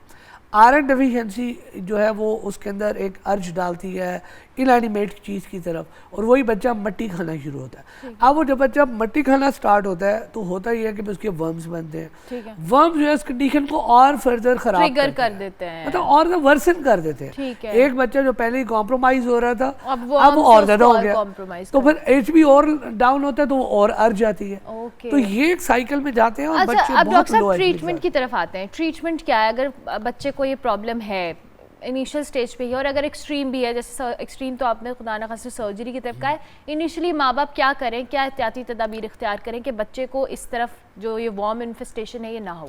देखिए बड़ा मशहूर मुहावरा prevention is better than cure, ठीक है। absolutely। इसलिए सबसे पहला इसका ताल्लुक एक ही है, वो दैट इज हाइजीन। दूसरा ये है कि माओं की अवेयरनेस होनी चाहिए कि यार उन्होंने अपने बच्चे को एक प्रॉपर फीड कब स्टार्ट करनी है, कब दूध की वो इम्पोर्टेंस ख़त्म हो जाती है जिसके लिए दूध मशहूर है, और कैसे उसको लेकर चलें। और अगर कोई बच्चा मतलब ये सारी एफर्ट्स के बावजूद भी मतलब वो देखती हैं कि वो मिट्टी खाने की तरफ बहुत माइल है या इनएनिमेट चीज़ें जितनी भी उनकी तरफ जाता है, तो एक तो ये है कि उसको एक तो रोकना भी है डेफिनेटली, दूसरा ये है कि अपने डॉक्टर से भी मिलना है और उससे भी इसके बारे में लेना है। इसमें हमारा यही होता है कि जो मेडिसिन अवेलेबल है जो कि कीड़े मारने के लिए मौजूद है, और साथ में हमें आयरन के सीरप्स भी सप्लीमेंट करने पड़ते हैं ताकि उनके एचबी लेवल भी ऊपर आए, और उसके बाद स्पेशली माओं को गाइड करना पड़ता है। अच्छा डॉक्टर साहब, इसका जो लॉन्ग टर्म क्या ये ख़त्म हो सकते हैं या इनका कुछ ना कुछ बाकियात जो होते हैं अंडे वगैरह बच्चों के पेट में रहते हैं और वो फर्दर बाद में जाके भी जो कह लें प्रॉब्लमेटिक हो सकते हैं? देखिए ख़त्म हो जाते हैं, इसमें ऐसी बात नहीं है। बहुत सारे बच्चे आते हैं हमारे पास वर्म इन्फेस्टेशन के साथ, अगर प्रॉपर्ली दवाई दी जाए जिस तरह के डॉक्टर उन्हें बता के भेजते हैं। और ये कितने अर्सा का ट्रीटमेंट होता है? ये ट्रीटमेंट वेरी करता है, मतलब डिपेंड करता है, लेकिन इसका ट्रीटमेंट इज़ वेरी सिंपल। एक मेडिसिन ऐसी है जो कि एक ही दफ़ा पिलानी पड़ती है, ठीक है, सिर्फ। ओके। दूसरी मेडिसिन है उसका 3 से 4 दिन का कोर्स है, ओके, ठीक है। और उसमें यह है कि अब डिपेंड करता है कि कितनी ज़्यादा वर्म इन्फेस्टेशन, अगर बहुत ज़्यादा है तो हमें ये रिपीट करनी पड़ सकती है, लेकिन मेजॉरिटी टाइम्स पे नहीं करनी पड़ती। अच्छा, एक ही दफ़ा में एक ही दफ़ा में हो जाता है। लेकिन फिर मैंने वही बात की, जब कई दफ़ा हमारे पास बच्चे एक्सट्रीम लेवल्स पे आते हैं, उसमें एक तो ये है कि एक मेडिसिन से फ़र्क नहीं पड़ रहा होता, दूसरा ये है कि वो इस ज़्यादा के होते हैं वो इवन डेड भी हो जाए तो ब्लॉक कर रहे होते हैं। और हमने कई दफ़ा यहाँ पर जैसे अब चिल्ड्रन हॉस्पिटल में हम होते थे तो वहाँ पर ज़्यादा केसेस आते थे, क्योंकि ऐसे गरीब लोग आते थे जो कि मतलब हाइजीन बिल्कुल, क्योंकि हर साल तो एक बच्चा हो रहा है तो माँ के पास तो टाइम ही नहीं है ना, फिर और भी उसने काम करने हैं। तो अगर एक खातून जो है वो 5-6 बच्चों का ध्यान रखती है तो वो कैसे रख सकती है? तो बस इसी वजह से ये चीज़ें उनमें ज़्यादा है। और फिर हाइजीन का ख्याल तो ओवरऑल पाकिस्तान में आपको पता ही है। अच्छा, इसमें कितना ज़रूरी है कि बच्चों को अर्ली एज से या हाथ धोने का या हाइजीन के हवाले से बताना शुरू किया जाए, क्योंकि अब स्पेसिफिकली क्योंकि हमारी जो डाइट्स रही हैं और बच्चों को भी इवन जो हम डाइट्स देते हैं उससे हमारे जो इम्यून सिस्टम है वो शायद इतने स्ट्रांग नहीं है जो शायद पहले हुआ करते थे। हमारे अम्मा अब्बा कहते जी हम तो मट्टियाँ खा के मट्टियों में बड़े हो गए, सो अब वो बच्चे इतने सेंसिटिव या उनके इम्यून सिस्टम इतने स्ट्रांग नहीं है। देखे नहीं, वो कहते हैं ना कि अकल है तो सोचा ही सोचा, अकल नहीं तो मौजा ही मौजा। उस वक्त मौजा ही मौजे थी, जो भी है चल रहा था है, लेकिन अब ये कि लोग अवेयर हो गए, ज़्यादा पता लग जाता है। कई जो बहुत ज़्यादा आप ख्याल है कि आपकी जो एलीट क्लास के लोग हैं वो तो बच्चे के चीखते भी है तो डॉक्टर के पास ले जाते हैं। तो उसमें यह है कि कुछ चीज़ों की अवेयरनेस भी आई है लोगों में, तो इस वजह से ही पता लग जाता है डिजीज़ का। पहले भी डिजीज़ आती थी लेकिन लोग इतनी परवाह भी नहीं करते थे, ठीक भी हो जाते थे। देखिए आपका अपना इम्यून सिस्टम भी तो चल रहा है। जहाँ तक उस वक्त की बात अभी की बात है वो तो डेफिनेटली हमारी आर्टिफिशियल फूड बहुत बढ़ चुकी है। उस वक्त भी मतलब नेचुरल फूड ज़्यादा थी। नेचुरल फूड ऑटोमेटिकली आपकी इम्यूनिटी बूस्ट करती है और आपकी बॉडी बेटर बिहेव करती है। तो हमारे यहाँ पर ये अब है कि एक तो हाइजीन भी ख़राब हो गई, फिर खुराक भी ऐसी हो गई, फिर कुछ ऐसा है कि पेरेंटिंग भी इतनी उस लेवल की नहीं है तो वो सारे फैक्टर्स बस इकट्ठे हो गए इकट्ठे और होते हैं चैलेंज और हो फिर गए। ये चीज़ें ज़्यादा हो ठीक है, thank you very much doctor साहब, बहुत शुक्रिया कि आपने इतने इंपॉर्टेंट टॉपिक के ऊपर में ज्वाइन किया। डॉक्टर हुज़ैमा अरसलान बुखारी हमारे साथ मौजूद थे, is a child specialist, worm infestation के हवाले से अवेयरनेस दे रहे थे। जी अगर आपको अपने बच्चे के अंदर लगता है कि वो बहुत ज़्यादा मिट्टी या इस तरह की चीज़ें खाता है तो ज़रूर एक चाइल्ड स्पेशलिस्ट से कंसर्न करें, और चूँकि ये खुदा न खास्ता एक्सट्रीम सिचुएशन इख्तियार ना करें, उससे बेहतर यही है कि आप इसको प्रिवेंट कर लें। हम ब्रेक लेंगे, ब्रेक के बाद वापस आएंगे, आप देखते रहिए गुड मॉर्निंग पब्लिक।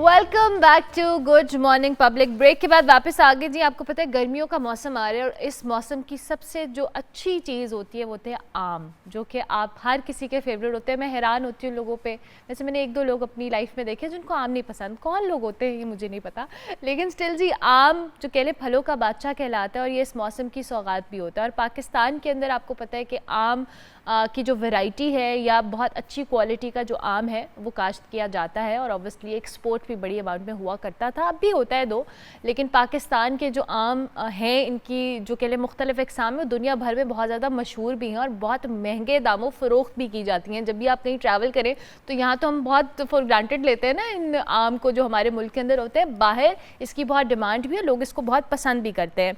लेकिन जाहिर है कि जैसे जैसे महंगाई बढ़ रही है, चीज़ें मुख्तलिफ हो रही हैं, चैलेंजेस आ रहे हैं, ऐसे में फल या सब्जी या दीगर चीज़ें ख़रीदना एक आम आदमी की पहुंच से भी बाहर हो रहा है। एक पॉइंट पे पाकिस्तान जी दुनिया के जो कह लें बेहतरीन आमों का एक्सपोर्टर भी था, लेकिन चूँकि हम बहुत सारे चैलेंजेस का जहाँ जिक्र करते हैं उसमें हमारी फसलों को लेकर, फिर क्लाइमेट चेंज को लेकर, ये सारे इशूज़ हैं, ये सारे फैक्टर्स हैं जिसमें अब जो एक्सपोर्ट के हवाले से पाकिस्तान कहीं ना कहीं मुश्किलात का शिकार रहता है। आज हम इसी हवाले से बात करेंगे कि जो क्लाइमेट चेंज है, दीगर कौन कौन से ऐसे फैक्टर्स हैं जिसने जो आम की जो एक्सपोर्ट है इसको इफ़ेक्ट किया है। हमारे साथ वहीद अहमद साहब मौजूद हैं, patron in chief all Pakistan fruit and vegetable exporters association. Thank you very much, बहुत शुक्रिया वहीद साहब आपने हमें ज्वाइन किया, और चूँकि आप इस चीज़ को रिप्रेजेंट भी कर रहे हैं, मैं सबसे पहले आपसे बात का आगाज़ भी इसी तरह से करूँगी कि पाकिस्तान इस वक्त जो आम एक्सपोर्ट कर रहा है, करंट सिनेरियो क्या है, क्या हम उसी मिकदार में उसी तादाद में आम को एक्सपोर्ट करें जैसे हम पहले किया करते थे, या हमें कुछ ना कुछ चैलेंजेस अभी हैं?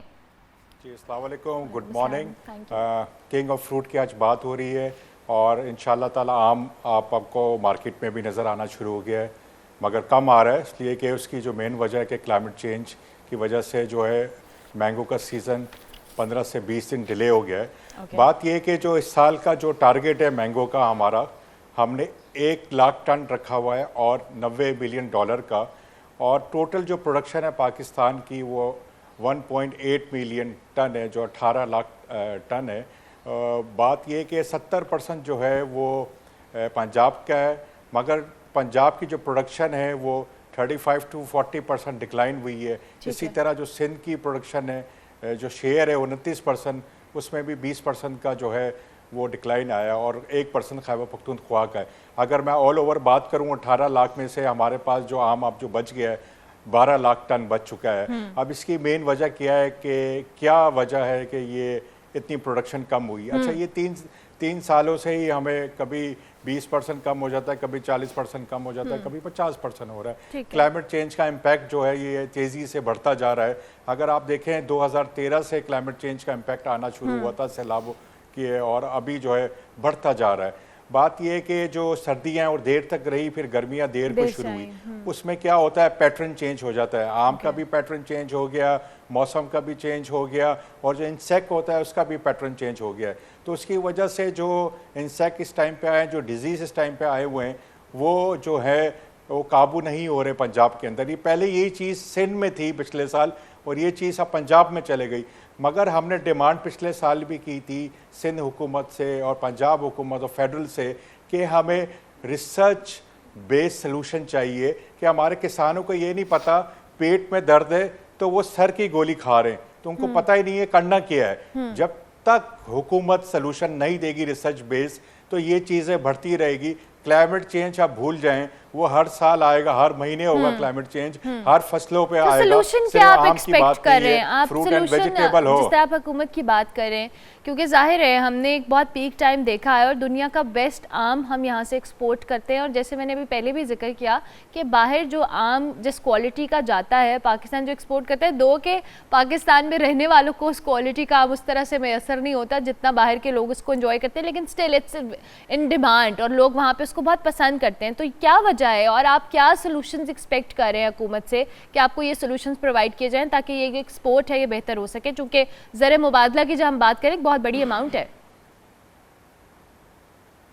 देखें, बात है कि हुकूमत सलूशन ही देगी। हमने तो हुकूमत को भी पता है कि आम की फसल में, प्याज की फसल में, आलू की फसल में, जो हमारी वीट है, कॉटन है, सबके अंदर इश्यूज है। तो एक तो प्रॉब्लम नहीं है, इसलिए कि रिसर्च बेस निकलेगा। अगर हमारे हाथ में होता प्राइवेट सेक्टर में तो हम ये कर चुके होते, क्योंकि बात ये कि उनके पास एक पूरा जो NARC, PRC, इतने इंस्टीट्यूट है, हमारी यूनिवर्सिटीज़ भी इस पर रिसर्च करें, जो फैसलाबाद यूनिवर्सिटी है एग्रीकल्चर, उसके बाद टंडोजाम यूनिवर्सिटी है।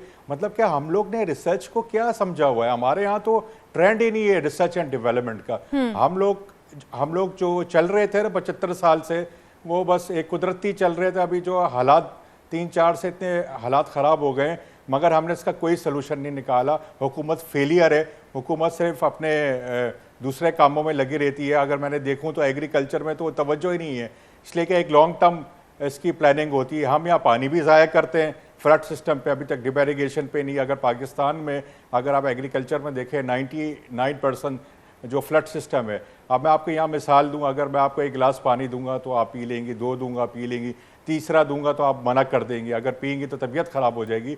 मगर बात है ये जो एग्रीकल्चर में ये बोल तो नहीं सकते, मगर है तो लिविंग थिंग्स ये भी, मगर ज़्यादा पानी देना, ज़्यादा कम देना, दोनों नुकसान दें। तो गुड एग्रीकल्चर प्रैक्टिस किसानों को बताएं। जो 40 फुट के दरख्त लगे हुए हैं आमों के, उसको 8 फुट पे लेके आए। हमें ट्रेडिशनरी प्रैक्टिस से निकलना पड़ेगा, हमें मॉडर्न टेक्नोलॉजी अडॉप्ट करनी पड़ेगी।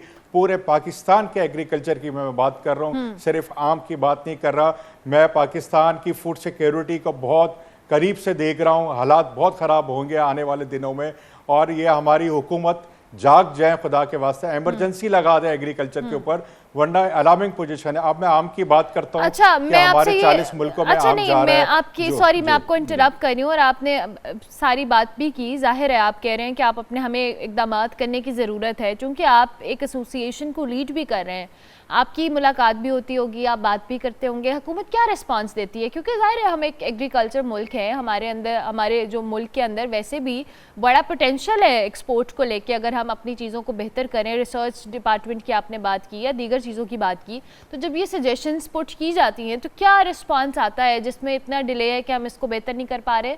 क्योंकि किसान तो हम देख रहे हैं, आपने सिर्फ आम की बात की, ओवरऑल वैसे भी गंदम को लेकर या दीगर मामलात को लेकर किसान प्रोटेस्ट कर रहे हैं, और आज भी प्रोटेस्ट होने जा रहा है पंजाब में। बात आपके सामने ही पॉलिसी है ना, हम एक तरफ इंपोर्ट कर लेते हैं वीट को और फिर एक तरफ हमारे पास बम्पर क्रॉप है। इससे बड़ी क्या इस मुल्क में मिसाल होगी कि क्या हमारा इंतज़ाम है और क्या हमारा विजन है और हमारी क्या प्लानिंग है। माशाल्लाह, बात यह कि जो बात आपने की है ना कि हमारी हुकूमतें शॉर्ट टर्म तो काम कर देती है, मगर लॉन्ग टर्म की आदत नहीं है। एग्रीकल्चर में लॉन्ग टर्म की आपको काम करने पड़ेंगे, वरना इसके अंदर हमारे सर्वाइवल नहीं है। चलो मैं आपको यहाँ करंटली जो हमारा सीजन कीनू का गुजरा है, इंडस्ट्री 210 मिलियन डॉलर की थी और 4.5 लाख टन होता था, वो आधे से भी कम हो गई इसकी प्रोडक्शन। कीनू की जो है इंडस्ट्री 50% जो है डिक्लाइन हुई है, फैक्ट्रियाँ बंद हो गई हैं आधी से ज़्यादा, क्योंकि एक्सपोर्ट, इसलिए कि कीनू की जो वैरायटी है, कोई भी सिट्रस की वैरायटी होती है 25 साल से ज़्यादा नहीं चलती। हम लोगों ने इसको 60 साल तक चलाया, अब उसकी शेल्फ लाइफ नहीं रही, वो दूर तक पहुंच नहीं सकती। अब रशिया का, कनाडा, हमारी दूर दूर मार्केट है जहाँ पे 40 से 45 दिन तक पहुँचता है, वहाँ वो सही क्वालिटी नहीं पहुँचती। बात ये कि हमने केयर टेकर हुकूमत से भी बात की, वहाँ कमेटियाँ बनी, फिर आगे जो नई हुकूमत आई उनसे बात की, कमेटी बनी। सिर्फ हमारी हुकूमतें कमेटियाँ बनाती हैं, उसके बाद कोई हलचल नहीं है। फैसलाबाद के वाइस चांसलर साहब को कमेटी का हेड बनाया गया, कोई हमारे पास सलूशन नहीं आया। उस बात को आज 5 महीने गुजर गए, वो मीटिंगें भी 2 हुई, उसके अलावा कुछ नहीं हुआ। हम जाते हैं, हम अपना टाइम देते हैं, हम उसके ऊपर अपना जितनी भी हम कहते हैं कि कंसल्टेंट बाहर से हायर किया जाए, मगर कोई इंटरेस्टेड नहीं है इस मुल्क अच्छा, में। ये जो आपने भी किन्नू के हवाले से बात की और अभी आप आम के हवाले से बात करें, तो जाहिर है अगर हमारी इंडस्ट्री ने कहीं ना कहीं डिक्लाइन हो रही है तो कोई इंडस्ट्री तो इस हवाले से बूम पकड़ी है। वो कौन से लोग, कौन से ऐसे मुल्क है या कौन से ऐसी ममालिक हैं जिन्होंने ओवरकम किया है, हमारी चीज़ों को रिप्लेस किया है किन्नू की पैदावार को लेके? जैसे आप बात करें या आम की भी हम कर रहे हैं बात, तो कौन नंबर 1 पे है दो कि हम बहुत बेहतर परफॉर्म करे थे माजी में? देखें जी, किन्नू जो है ना हमारा वैसे ही क्लास 2 था, इसलिए कि उसके अंदर सीड्स थे। जिसके अंदर ज़्यादा सीड्स होते हैं तो वो क्लास 2 कैटेगरी की जाती है और किन्नू सस्ता बिकता है। तो दुनिया के और भी सिट्रस मुल्क है, ज़ाहिरी बात है वो जगह जो हमारा इतना बड़ा वॉल्यूम जो जाता था वो टर्की, इजिप्ट, मोरक्को, चाइना ने वो ले लिया, क्योंकि चाइना फार ईस्ट में हमारी जो मार्केट थी ले लिया, जो एशिया में थी और जो अमेरिका कनाडा की तरफ थी वो दूसरे मुल्कों ने ले लिया। बात यह कि हमने अगर वैरायटी, मैं आपको ये भी बात कर दूं, हमने अगर हम सीरियस हो जाए, आज जो इंडस्ट्री हमारी $900 मिलियन की है, अगर हम हमारे विजन से, एसोसिएशन के विजन से चले और हमने हुकूमत को अपना विजन भी दिया है, हम इसी सेक्टर को 10 सालों के अंदर जो है $6 बिलियन तक ले जा सकते हैं। हमें न्यू वैरायटीज़ चाहिए किन्नू के अंदर, हमें न्यू एरिया चाहिए। अभी वो 3 महीने का सीज़न हो गया, हमें उसको एक्सटेंड करके 8 महीने में लेके जाना है। जब तक ये नहीं होगा हम आगे नहीं चल सकते। देखें, आम किन्नू तो चले, हमारी नेशनल नीड नहीं है, मगर जो वीट है, जो प्याज है, जो आलू है, जो रोज़ की ज़रूरत है, उसके ऊपर हम तवज्जो दें। पिछले साल हमने प्याज इंपोर्ट किया था, हमारे पास प्याज नहीं था, बारिशों से तो जो सैलाब आए थे उससे सब वेस्ट हो गया था, और वो भी क्लाइमेट चेंज का इम्पैक्ट था। बात है कि फूड सिक्योरिटी के इतने बड़े इशू है जिनको एड्रेस करने की जरूरत है। वही सब मेरे पास टाइम कम है, मैं इन द एंड आपसे जानना चाहूंगी, जाहिर है जब हम सब्जियों की बात कर रहे हैं, फलों की बात कर रहे हैं, ओवरऑल महंगाई तो बढ़ी है, लेकिन ये बेसिक चीज़ें हैं जो लोगों ने खानी भी हैं और ये एक न्यूट्रिशन का हिस्सा होनी चाहिए अनफॉर्चुनेटली, बट ये आवाम की पहुंच से बिल्कुल बाहर है। जब हुकूमत से बात की जाती है तो वो कहते हैं, वो आप लोगों के ऊपर इल्ज़ाम डालते हैं कि जी आप लोग ज़ख़ीरा अंदोज़ी या हुडिंग करते हैं तो उस वजह से ये मामलात होते हैं और फिर आम पब्लिक तक ये महंगे दामों आते हैं। आप लोगों का क्या मौक़िफ़ है? क्या इसमें भी हुकूमत कहीं ना कहीं जिम्मेदार है या कोई जो मिडिल मैन है वो कहीं ना कहीं सारे सिचुएशन में गेन करता है? बड़ा अच्छा आपने सवाल किया। अल्लाह का शुक्र है कि हमारी इंडस्ट्री के अंदर स्टॉक नहीं होती चीज़ें, क्योंकि ये हाईली पेरिशेबल है। ये कोई वीट और चावल नहीं है कि इसको हम स्टॉक कर देंगे। ये आप भी तो घर में इस्तेमाल करते हैं किचन में, आप लोग क्या इसको महीने तक स्टॉक कर सकते हैं? अगर चीज़ सस्ती मिलती तो स्टॉक कर ले उसको, फिर उसको, तो ये तो सिर्फ बातें हैं और प्रिसेप्शन बनाया हुआ है, ऐसा नहीं है। हाईली पेरिशेबल आइटम है। आम को क्या हम क्या स्टोर कर सकते हैं? अगर आज आम की शेल्फ लाइफ होती तो हम बाय एयर काम नहीं करते, बाय सी करते। तो बात ये है कि ये इसकी शेल्फ लाइफ जो है इतनी नहीं है हमारे प्रोडक्ट की जो उसको स्टोर किया जाए। ज़्यादा से ज़्यादा स्टोर किया जाता है एप्पल को जो किया जाता है, आमों को तो आप 1 हफ्ता कर लें, प्याज को आप एक आधा हफ्ता कर लेंगे, आलू को आप कहे, तो ये चीज़ें ऐसे बातें हैं। अभी मिर्चें आपकी आ रही है मार्केट में, कोई भी चीज़ आएगी तो हाईली पेरिशेबल है, उसको आप स्टोर नहीं कर सकते। तो ये तो शुक्र है कि ये स्टोर नहीं होती, वरना तो हमारे लोग इसका भी फ़ायदा उठाए। मैं ये नहीं कहूँगा कि फ़ायदा अगर होता तो उठा लेते, इसलिए कि हमारे लोगों को जो चीज का फायदा मिलता है वो काम करते हैं। अनफॉर्चुनेटली जब जिसको जहां मौका मिलता है वो ये काम करता है। वाला नहीं है। ठीक है, थैंक यू वेरी मच भाई साहब, बहुत शुक्रिया कि आपने मौका नहीं मिला वही, जिसको मौका नहीं मिला वही शरीफ है। ठीक है, थैंक यू वेरी मच भाई साहब, बहुत शुक्रिया आपने हमें ज्वाइन किया जी। वहीद अहमद साहब हमारे साथ मौजूद थे, आम की फसल के हवाले से और क्लाइमेट चेंज का जो इम्पैक्ट आ रहा है उसके हवाले से बात कर रहे थे। हम ब्रेक लेते हैं, ब्रेक के बाद वापस आते हैं। आप देखते रहिए गुड मॉर्निंग पब्लिक।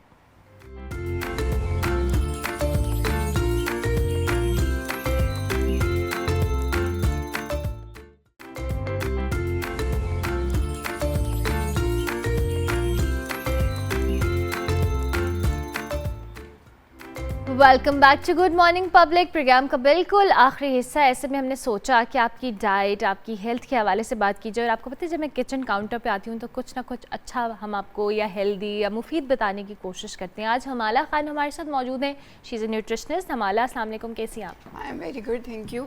हमाला, मुझे आज बताएं कि आज हमें आप क्या बताने वाली हैं, चूँकि गर्मियाँ आ रही हैं, ऐसे में हमें ठंडी ड्रिंक्स पीनी होती हैं, हाइड्रेटेड रखना होता है ख़ुद को। सो हेल्थ वाइज भी, न्यूट्रिशन वाइज भी क्या रिकमेंड करेंगे आज आप? बिल्कुल अर्मला, जैसे ही गर्मियों का सीज़न स्टार्ट होता है आप देखते हैं कि डिहाइड्रेशन जो स्टेटस है लोगों का वो बहुत ज़्यादा कम होने लग जाता है। बहुत सारे लोग गर्मी की वजह से पानी की कमी का शिकार हो जाते हैं। तो इसमें सबसे पहले मैं ऐड ऑन करूँगी, एक नॉर्मल इंडिविजुअल को 8 से 10 ग्लास पानी गर्मियों में ज़रूर इस्तेमाल करना चाहिए। इसी के साथ साथ वो इंडिविजुअल्स जो बाहर काम कर रहे हैं, बहुत ज़्यादा मजदूर हैं या इस तरह के लोग हैं जिनको स्वेटिंग की शिकायत ज़्यादा रहती है, वो अपने पानी की कंसनट्रेशन को 10 से 12 ग्लास कर लें और ज़रूर एक दिन में इतनी पानी को कंज्यूम 10 से 12 ग्लास, जो बाहर ज्यादा करते हैं वैसे 8 से 10। बिल्कुल ऐसे ही। अच्छा, इसमें सबसे इंपॉर्टेंट बात ये है कि आप पानी को सिर्फ तब इस्तेमाल ना करें जब आपको प्यास लग रही है। पानी को वक्तन फक्तन पूरे दिन में जरूर इस्तेमाल करते रहें, क्योंकि अगर आप पानी को तब इस्तेमाल करें जब आपको प्यास लग रही है तो वो एक सिम्टम है जब आपकी बॉडी में हाइड्रेशन स्टेटस बहुत ज्यादा कम हो गया है। तो इसलिए कोशिश करें कि इसको वक्तन फक्तन इस्तेमाल करते रहें। अब इसी के साथ साथ हम बात करें कि पानी के अलावा क्या क्या ऐसी चीजें हैं जिसका इस्तेमाल एक नॉर्मल इंडिविजुअल कर सकता है। इसमें सबसे पहले मैं आपको बार बार ये बात जरूर कहते हैं हम अपने पेशेंट्स को कि पानी का कोई नेमोल बदल नहीं है। पानी को पानी की तरह से ही इस्तेमाल किया जाए तो वो बहुत अच्छी चीज़ है। लेकिन ऑब्वियसली लोग हैं जो पानी पी कर बहुत ज़्यादा तंग आ जाते हैं, कहते हैं जी हम इतना पानी नहीं पी सकते हैं एंड ऑल। तो उनके लिए जो रिकमेंडेशंस हैं वो डिफरेंट तरह की चीज़ों की हैं जो आज हमारे सामने भी मौजूद हैं। इसमें हमारे पास खीरों का कॉन्टेंट जो है, खीरों के अंदर हमारे पास 90 to 92% वाटर मौजूद है। सो अगर हम खीरों का इस्तेमाल कर रहे हैं तो वो हमारी सेहत के लिए भी बहुत ज़्यादा मुफीद है और अल्टीमेटली हमारी पानी की कमी को पूरा करने के लिए बहुत ज़्यादा। आप इसको बिल्कुल आप इसको रॉ फॉर्म में इस्तेमाल करें और इसी तरह से इस्तेमाल करें, आपकी पानी की कमी को पूरा करेंगे। इसी के साथ साथ अगर आप देखें तो हमारे पास लस्सी मौजूद है। गाँव में तो बहुत सारे जो लोग हैं वो लस्सी का इस्तेमाल कर रहे हैं, लेकिन शहरों में इसका इस्तेमाल जो है वो बहुत लाइटर साइड। सॉरी मैं आपको इंटरप्ट करी, लस्सी पी के नींद आती है, ये है हमारी सिर्फ बिल्कुल ऐसा नहीं है, लस्सी नहीं आती है, नींद नहीं आती है, क्यों मेरी मुझे साइकी है ये कि लस्सी पीना नहीं है, इसलिए मैं लस्सी नहीं पीती। आपको पता है गर्मियों में आई फील डिजी और मुझे लगता है कि मुझे नींद आ रही है तो मैं लस्सी नहीं पीती हूँ, बट दिस इज गुड कि इसके अंदर इतनी कूलिंग प्रॉपर्टीज मौजूद हैं जो आपके पानी की शिद्दत को, कमी की शिद्दत को भी कम कर रही होती हैं और उल्टा आपको हेल्थ बेनिफिट्स भी दे रही होती हैं। नमकीन लस्सी दही से आप 2 चम्मच दही लें और उसको पानी के साथ ग्राइंड करें तो आप अगर उसका इस्तेमाल करें। मीठी लस्सी नहीं, या मीठे मशरूबात की बात नहीं कर रही हूँ मैं, इन चीज़ों की बात कर रही हूँ। अच्छा, इसके साथ तरबूज हमारे पास मौजूद है। गर्मियाँ आती जाती हैं, तरबूज जो है उसका सीजन भी आ जाता है। तरबूज के अंदर भी हमारे पास 90 to 95% वाटर मौजूद है। तरबूज का इस्तेमाल किया जाए, तरबूज आपकी सेहत के लिए बहुत ज़्यादा मुफीद है और पानी की कमी को पूरा करने के लिए भी ज़रूरी है। अच्छा अर्मला, इसके साथ साथ बहुत सारी चीज़ें ऐसी हैं जिसकी हमारी सोसाइटी में प्रैक्टिस हो गई है कि लोग उसका इस्तेमाल कर रहे हैं लेकिन अल्टीमेटली वो हमारी सेहत के लिए नुकसानदेह हैं। जैसे कि ऐसे मशरूबात जिसमें सफ़ेद चीनी का इस्तेमाल किया जाता है। वो चीज़ें जिसमें सफ़ेद चीनी का इस्तेमाल किया जा रहा है वो आपकी बॉडी को कभी भी हाइड्रेशन स्टेटस को मेंटेन नहीं कर रहे, वो अल्टीमेटली आपकी बॉडी से पानी को निकाल रहे हैं। क्योंकि चीनी ऐसी चीज़ है जो कि डायरेटिक्स है, आम जुबान में पेशाब आवर है, जो कि आपकी बॉडी से पानी को रिमूव आउट कर देती है। इसी के साथ साथ गर्मियों में भी बहुत सारे लोग हैं जो कैफीन कंटेनिंग चीज़ों का इस्तेमाल करते हैं, चाय कॉफ़ी का इस्तेमाल कर रहे होते हैं। तो कोशिश करें कि चाय और कॉफ़ी का इस्तेमाल भी ना किया जाए क्योंकि इसके अंदर भी कैफीन मौजूद है जो अल्टीमेटली आपकी बॉडी से पानी को रिमूव आउट कर रही है। लेकिन चाय का इस्तेमाल तो गर्मियों में भी जो लोग चाय लवर्स होते हैं वो करते हैं। बिल्कुल ऐसे लोग करते हैं लेकिन नहीं करना चाहिए। एक रिक्वायर्ड क्वांटिटी में आप जरूर इसका इस्तेमाल करें। अच्छा, इसके साथ लेमनेड का बहुत ज़्यादा कॉन्सेप्ट है जी कि लेमनेड पिए। बाहर जगह जगह पे स्टॉल्स लगे हुए हैं, लेमनेड का इस्तेमाल किया जा रहा है एंड ऑल। अगर वो लोग जो लेमनेड का इस्तेमाल कर रहे हैं और वो ये सोच रहे हैं कि इससे उनकी हाइड्रेशन स्टेटस मेंटेन हो रहा है तो ये एक बहुत गलत मेथड है, ये एक बहुत गलत प्रैक्टिस है। क्योंकि लीमू हम ब्लड प्रेशर के पेशेंट्स को देते हैं ताकि उनका ब्लड प्रेशर नॉर्मल रेंजेस में आ सके। तो आम लोग जो लीमू पानी पी रहे हैं उनका कोई हिस्सा नहीं, कोई हिस्सा नहीं है, वो सिर्फ आपके फ्लेवर को और आपके टेस्ट बड्स को सेटिस्फाई कर रहे हैं। सारा काम ही खराब कर दिया ना हवाला ने, जो लीमू पानी पी रहे हो बिल्कुल फारिग काम है। बिल्कुल ऐसे ही लीमू पानी सिर्फ आपके फ्लेवर को और टेस्ट बड को सेटिस्फाई करे, इसके अलावा वो आपको किसी किस्म का हाइड्रेशन स्टेटस मेंटेन नहीं कर रहा। उसमें जो पानी है वो तो दे रहा होगा ना, लेकिन वो आपकी बॉडी से लेमन ही अल्टीमेटली डायरेटिक है ना, वो अल्टीमेटली आपके बॉडी से रिमूव आउट कर देता है। तो ऐसी चीजें जिसमें सफेद चीनी का इस्तेमाल है, लीमू का इस्तेमाल है, कैफीन का इस्तेमाल किया जा रहा है, वो चीजें इस्तेमाल ना की जाए। अच्छा, इसके साथ साथ सत्तू एक बहुत इंपॉर्टेंट चीज है और बहुत सारे लोग उसका इस्तेमाल करते हैं। शक्कर डालते हैं हमारे, बिल्कुल ऐसी है, शक्कर या गुड़ का इस्तेमाल किया जा सकता है लेकिन सफेद चीनी का इस्तेमाल नहीं किया जा सकता। तो सत्तू का इस्तेमाल अगर बहुत सारे लोग इसलिए कर रहे हैं कि उनका हाइड्रेशन स्टेटस मेंटेन रहेगा तो वो एक बहुत इंपॉर्टेंट प्रैक्टिस है। तो सत्तू का इस्तेमाल जो है वो आप कर सकते हैं। अच्छा, इसके साथ साथ ही हमारे पास मिंट का जूस जो है वो मौजूद है। बहुत सारे लोग इसे मिंट मार्गरीटास कहते हैं और इसमें डिफरेंट किस्म की फ्रीजी ड्रिंक्स का इस्तेमाल किया जाता है। फ्रीजी ड्रिंक्स का इस्तेमाल ना करें, इसको बिल्कुल पानी के साथ अगर आप बना रहे हैं मिंट के लिए तो वो आपको कूलिंग प्रॉपर्टीज प्रोवाइड कर रहा है। अगर आप इसमें उसमें किसी किस्म की भी फ्रीजी ड्रिंक ऐड कर रहे हैं तो वो अल्टीमेटली आपकी सेहत को नुकसान पहुंचा रहा है। अच्छा अर्मला, ये सारी चीज़ें जो मैं आपको बता रही हूँ ये मैं आपको एक नॉर्मल इंडिविजुअल के लिए बता रही हूँ। अगर कोई पेशेंट डायबिटीज़ का मरीज है या किडनी पेशेंट है, डायलिसिस पे हैं, या वो लोग जिनके हाथ या पाँव में पानी जमा हुआ होता है, वो तमाम लोग अपने कंसल्टेंट की रिकमेंडेशन के मुताबिक पानी का इस्तेमाल जो भी जिसकी स्पेशल हेल्थ कंडीशन है वो उसके मुताबिक कंसल्ट करके यूज करें। ये हम ओवरऑल आम लोगों के लिए जिनको कोई ना कोई खुदा ना खास्ता कोई इशू नहीं नॉर्मल लाइफ में बहुत स्वेटिंग का मसला रहता है, या बहुत सारे लोग जो हम आम लोग जैसे लड़कियां हैं, बहुत सारी लड़कियां पानी नहीं इस्तेमाल चाय वाली बात मुझे पसंद नहीं आई है। चाय वाला बड़ा मसला है क्योंकि चाय से तो ऐसा लगता है आपकी सेटिस्फेक्शन हो रही है और बहुत से लोग कहते हैं चाय से प्यास बुझ रही है हमारी। ऐसे ये हमने बहुत गलत मिथ सेट की हुई है। ये हमारी सिर्फ साइकोलॉजिकल फैक्टर है कि हमने जी हम चाय पी रहे हैं तो हमारा हाइड्रेशन स्टेटस मेंटेन है, हमने ऐसा पानी इस्तेमाल कर लिया जिसके अंदर चीनी का है तो वो अच्छा। इसके साथ फ्रूट जूसेस बहुत इंपॉर्टेंट है। फ्रूट जूसेस भी बहुत सारे लोग इस्तेमाल करते हैं। अगर फलों को फलों की शक्ल में इस्तेमाल किया जाए तो ज्यादा बेहतर है। ज्यादा बेहतर। ठीक हो गया, सॉरी हमारा टाइम खत्म हो गया। थैंक यू वेरी मच, आपने बहुत जबरदस्त टिप्स दिए जी। हमारा खान हमारे साथ मौजूद थे, हमें टिप्स दिए कि किस तरह से आपने अपनी गर्मियों के अंदर अपने पानी का जो इंटेक है उसको बेहतर करना है और क्या क्या चीज़ें आप इस्तेमाल कर सकते हैं। प्रोग्राम का वक्त खत्म हुआ, इंशाल्लाह आपसे मेरी मुलाकात होगी अब कल। फीडबैक हमारे सोशल मीडिया हैंडल्स पर लाजमी दीजिएगा। कल तक के लिए अल्लाह हाफिज़।